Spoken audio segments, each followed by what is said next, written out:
जय सिया राम मित्रों, आप सभी का आपके लोकप्रिय आदर्श धर्म प्रश्नोत्तरी कार्यक्रम में हार्दिक स्वागत है। आज का प्रश्न है श्रीमान उदय राम शर्मा जी का सोनीपत हरियाणा से।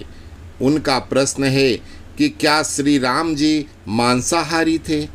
क्या गुरु वशिष्ठ और महर्षि वाल्मीकि मांस का भक्षण करते थे? उन्होंने कुछ सोशल मीडिया के लिंक भी दिए हैं जिसमें उनको मांसाहारी बताया गया है। तो पहले देखते हैं कि मनुष्य मांसाहारी है या शाकाहारी। एक बार एक चिंतनशील शिक्षक ने अपने 10th स्टैंडर्ड के बच्चों से पूछा कि आप लोग कहीं जा रहे हैं और सामने से कोई कीड़ा मकोड़ा या कोई सांप छिपकली या कोई गाय भैंस या कोई अन्य विचित्र जीव दिख गया जो आपने जीवन में पहले कभी नहीं देखा हो। प्रश्न ये है कि आप कैसे पहचानेंगे कि वह जीव अंडे देता है या बच्चे? क्या पहचान है उसकी? अधिकांश बच्चे मौन रहे, जबकि कुछ बच्चों में आंतरिक खुसुर पुसुर चलती रही, लेकिन कोई जवाब नहीं देता है। फिर 2 मिनट के बाद उस शिक्षक ने स्वयं ही बताया कि अरे भैया, इसका उत्तर बहुत आसान है। जिनके भी कान बाहर दिखाई देते हैं वे सब बच्चे देते हैं, और जिन जीवों के कान बाहर नहीं दिखाई देते वे अंडे देते हैं। फिर दूसरा प्रश्न पूछा कि ये बताइए, आप लोगों के सामने एकदम से कोई प्राणी आ गया तो आप कैसे पहचानेंगे कि ये शाकाहारी है या मांसाहारी? क्योंकि आपने तो उसे पहले भोजन करते देखा ही नहीं। बच्चों में फिर वही कौतूहल और खुसुर पुसुर की आवाजें। शिक्षक ने कहा, देखो भाई, बहुत आसान है। जिन जीवों की आंखों की बाहर की यानी ऊपरी संरचना गोल होती है वे सब के सब मांसाहारी होते हैं। जैसे कुत्ता, बिल्ली, बाज, चिड़िया, शेर, भेड़िया, चील और अन्य कोई भी आपके आसपास का जीव जंतु जिसकी आंखें गोल हैं तो समझ लीजिए कि वह मांसाहारी है। ठीक उसी प्रकार जिसकी आंखों की बाहरी संरचना लंबाई लिए हुए होती है वे सब के सब जीव शाकाहारी होते हैं। जैसे हिरण, गाय, हाथी, बैल, भैंस, बकरी इत्यादि। इनकी आंखें बाहर की बनावट में लंबाई लिए होती हैं। फिर उस शिक्षक ने बच्चों से पूछा कि बच्चों, अब ये बताओ कि मनुष्य की आंखें गोल हैं या लंबाई वाली? इस बार सब बच्चों ने बताया कि मनुष्य की आंखें लंबाई वाली होती हैं। तो शिक्षक ने फिर पूछा कि इस हिसाब से मनुष्य शाकाहारी जीव हुआ या मांसाहारी? तो सब के सब बच्चों का उत्तर था शाकाहारी। फिर शिक्षक ने पूछा कि बच्चों, ये बताओ कि मनुष्य में बहुत सारे लोग मांसाहार क्यों करते हैं? तो इस बार बच्चों ने बहुत ही गंभीर उत्तर दिया, और वो उत्तर था कि अज्ञानतावश या मूर्खता के कारण वो मांसाहार करते हैं। फिर उस चिंतनशील शिक्षक ने बच्चों को दूसरी बात बताई कि जिन भी जीवों के नाखून तीखे नुकीले होते हैं वे सब के सब मांसाहारी होते हैं। जैसे शेर, बिल्ली, कुत्ता, बाज, गिद्ध आदि।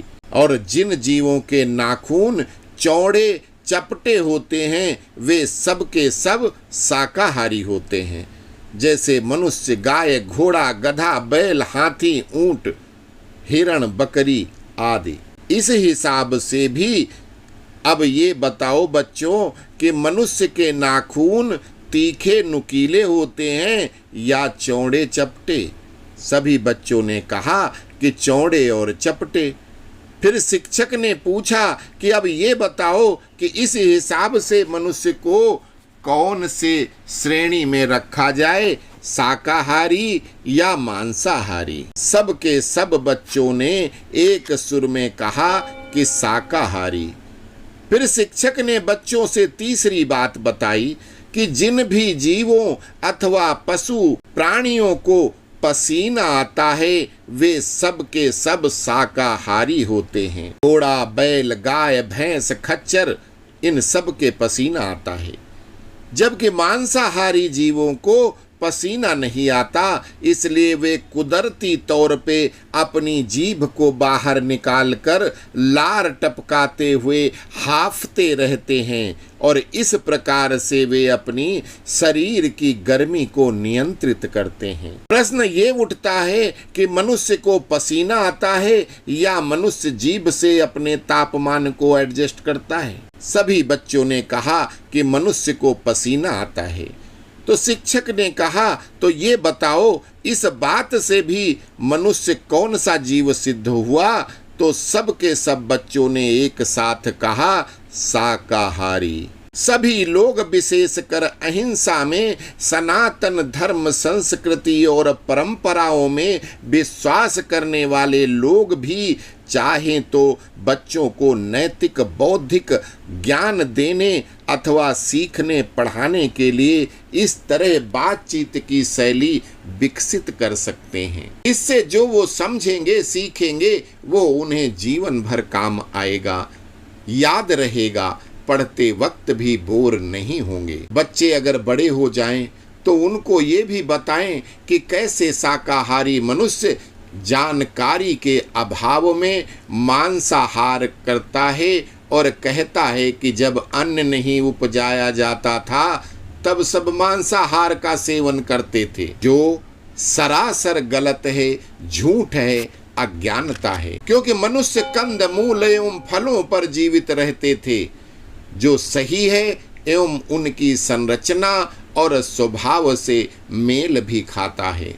मनुष्य की तरह मिलते जुलते वानर भी शाकाहारी और फलाहारी होते हैं। आप सभी जीवों में बुद्धिशाली हैं और जब बुद्धिहीनों जैसी बातें करते हैं तो लगता है कि आपसे बुद्धिशाली तो बंदर हैं। जिनके खाने के सामान सभी फलों पर आपने कब्जा कर लिया, वो बेचारे भूखे रहते हैं फिर भी वो शाकाहारी रहते हैं, और हम जिनके पास बानरों और पक्षियों के फलों पर भी कब्जा है, गाय, भैंस, बकरी आदि के खाने, उनके घास फूस और सभी प्रकार के अन्न पर भी हमारा कब्जा है, इसके बावजूद हम अगर किसी प्राणी की हत्या करके उसका मांस खाते हैं तो हम पशुओं से भी गिरे गुजरे हुए हैं। सोशल मीडिया पर कुतर्कियों ने भगवान श्री राम को मांसाहारी कहा है और खासकर कुछ नव बौद्ध बने